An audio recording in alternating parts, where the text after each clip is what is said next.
السلام علیکم ورحمۃ اللہ وبرکاتہ۔ مدرسہ مظاہر العلوم سہارنپور کی مجلس شورا کا اجلاس بخیر و خوبی اختتام پذیر۔ سالانہ بجٹ کی منظوری کے ساتھ کئی اہم فیصلے کیے گئے۔ سہارنپور 4 ستمبر 2023۔ مشہور عالمی ادارہ مدرسہ مظاہر العلوم سہارنپور کے تعلیمی، مالی اور دیگر انتظامی امور طے کرنے کے لیے سال کے آغاز میں اس کی مجلس شورا کا اجلاس منعقد ہونے کا دستور ہے۔ چنانچہ اسی دستور کے مطابق 31 اگست بروز جمعرات یہ اجلاس منعقد ہوا، جس میں مدرسہ مظاہر العلوم کے معاملات و مسائل کو حل کرنے کے لیے دور اثرات کے حامل تجاویز منظور کی گئی۔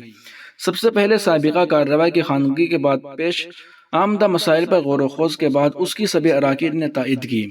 ایک تجویز یہ منظور کی گئی کہ حیدرآباد میں منعقد کیے گئے مظاہری فضلاء کے اجلاس کی طرح اگر کسی اور صوبے سے مظاہری فضلاء کا مطالبہ اپنے اپنے صوبوں میں اس طرح کے اجلاس کا ہوتا ہے تو دیگر صوبوں کو اس طرح کا اجلاس منعقد کرنے کی اجازت ہے، اور اس سلسلے میں مولانا عبدالقوی حیدرآباد اور مولانا مفتی محمد معصوم ثاقب قاسمی ان کے رہنمائی فرمائے۔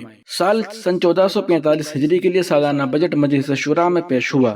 توکلاً علی اللہ تعالی مجلس شورا نے 7,08,80,000 کا یہ بجٹ منظور کیا۔ مولانا سید محمد شاہی سہارنپوری کی تحریک پر طے کیا گیا کہ مدرسہ مظاہر العلوم کے لیے 2 مبلغین کا تقرر کر لیا جائے، اور اس سلسلے میں حاصل ہونے والی تمام درخواستوں پر 4 افراد کی ایک کمیٹی غور و فکر کرے۔ گزشتہ اجلاس شورا میں مولانا سید محمد شاہی سہارنپوری نے فتاوی مظاہر العلوم کی ترتیب اور اس کو مرتب کرنے پر توجہ دلائی تھی۔ ترتیب فتاوی پر موجودہ اجلاس میں صدر مفتی مولانا مفتی مقصود احمد کی سفارشات کی سماعت کی گئی۔ مجلس شورا اس کو منظور کرتی ہے اور مولانا مفتی سید محمد خالد کو ان کے سابقہ تجربات کی بنیاد پر شعبہ ترتیب فتاوی کی نگرانی و ذمہ داری دیتی ہے کہ وہ ترتیب فتاوی کا کام شروع کر دیں۔ شعبہ قضاء میں داخلہ لینے والے طلباء کو فی طالب علم 1000 روپے ماہانہ وظیفہ ماہ محرم سے ادا کیا جائے۔ سفراء حضرات کی کارکردگی کی رپورٹ شورا میں پیش ہوئی۔ مجلس شورا نے اس پر اطمینان کا اظہار کیا۔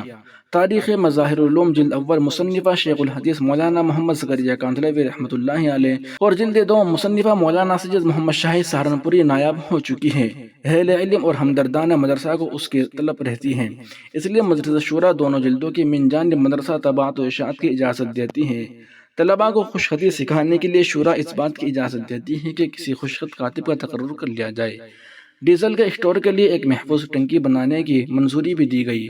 سفراء مدرسے کو سائیکل الاؤنس 15 روپے یومیہ سے بڑھا کر 50 روپے یومیہ پر منظوری دی جاتی ہے۔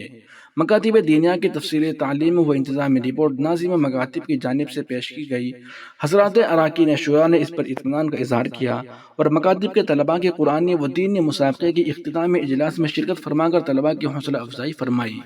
اس اجلاس میں درج ذیل حضرات نے شرکت فرمائی: شاہ حکیم محمد کلیم اللہ صاحب علی گڑھ، مولانا مفتی محمد معصوم ثاقب صاحب، مولانا محمد عارف سہارنپوری، مولانا مفتی سبیل احمد، مولانا عبدالقوی حیدرآباد، مولانا روح الحق، مولانا سید محمد ساجد الحسنی سہارنپوری، الحاج ابراہیم صورت، مولانا سید محمد عاقل سہارنپوری بحیثیت ناظم مدرسہ، مولانا سید محمد شاہی سہارنپوری امین عام مدرسہ مظاہر العلوم اپنی عدالت کی وجہ سے شریک اجلاس نہیں رہے، اس لیے صدر محترم کی اجازت سے مولانا سید محمد صالح نائب ناظم مدرسہ مظاہر العلوم نے اجلاس شورا کی کارروائی حسن و خوبی کے ساتھ چلائی۔